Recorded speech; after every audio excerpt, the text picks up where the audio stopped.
crucible, I couldn't help but think about the disciples.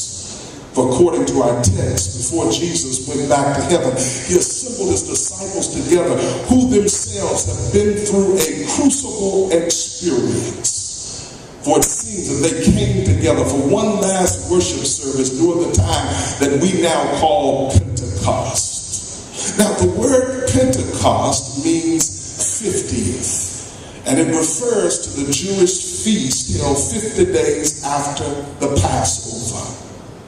For Pentecost was a day of thanksgiving to mark the end of the grain harvest.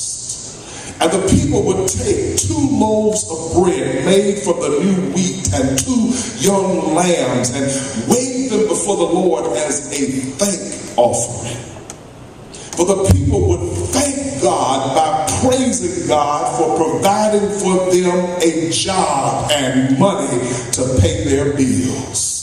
But they didn't take it for granted that they had a roof over their head, that they had lights and air and water and food in the refrigerator. So they would praise God for his grace in giving them a harvest. And according to the Bible, the people were expected to attend this church service. They were expected to show up and give God the praise for all that he had done for them.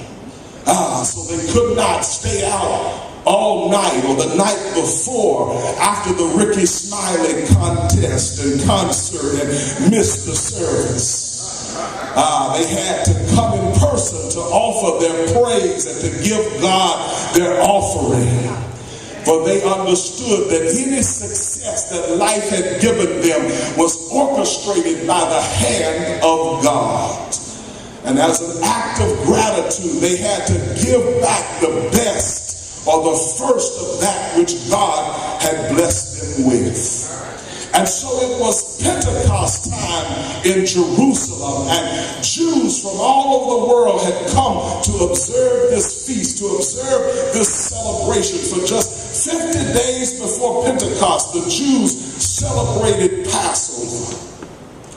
For Passover recognized the time of the Egyptian exile.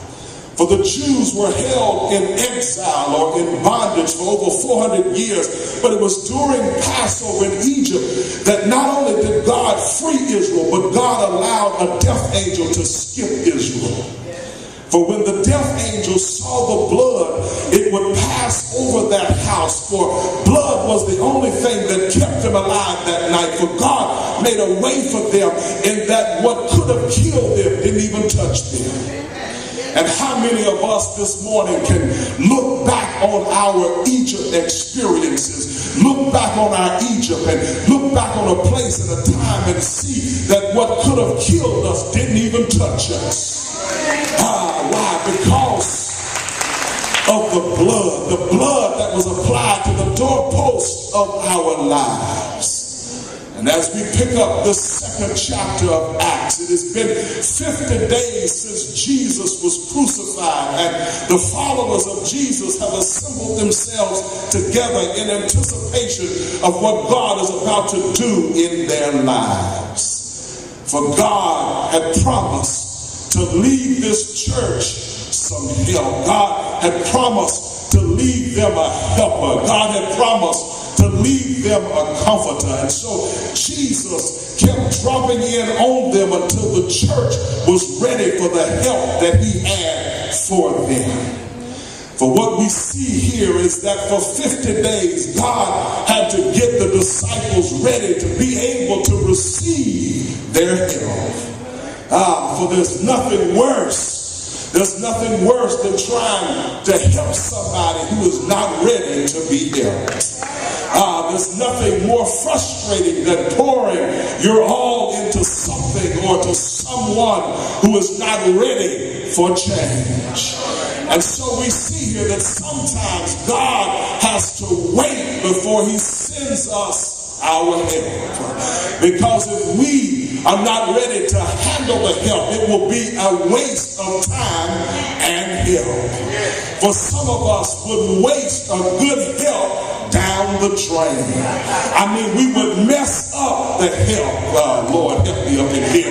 We would destroy the help. Some of us would bankrupt the help. Some of us would quit on the help. Some of us would frustrate and divorce and hurt the help. And so God had some stuff that he had to work out in the disciples. But wait a minute, God has some stuff that he has to work out in you and me so that we can be ready to handle the help that he has for us. For the disciples had to get themselves ready, and in getting themselves ready, that meant that they had to get rid of the stuff that sent them behind their locked doors.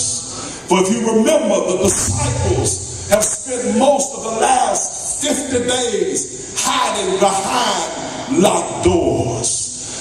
For fear had a grip on their hearts because of what they saw on the cross. Well, that's why they live behind locked doors. But their locked doors were a reaction to what they had experienced. And the sad fact is that they could not live out what Christ died for unless they got themselves together.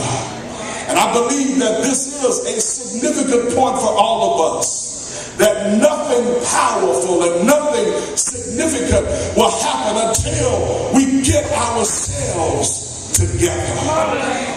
For togetherness is essential in seeing a move of God in your life. For that's the purpose of Pentecost. The purpose is that God loves us enough to leave us the help we need to produce the power we need to move forward in our lives. Now then, the relevant question becomes, what did this power do for the believers in that upper room? And what will it do for you and for me? Well, it did this. It brought a sound. That's all I want to talk about. And I'll get out your way. Yeah, it brought a sound. Somebody shout, it brought a sound. Pentecost will allow us to hear a sound. Pentecost will allow us to hear from heaven. It will allow us, Pentecost will allow us to hear from God. According to the text, they heard a sound from heaven as of a rush of violent wind. They heard something that day on Pentecost. They heard something. Notice that they heard something before they did something. They heard something before they went out and did something. You know, we usually do something before we hear something. But before they made a sound, they heard a sound. Before they made a sound in the earth, they heard a sound from God. And that sound was a sign that God was not finished with them yet.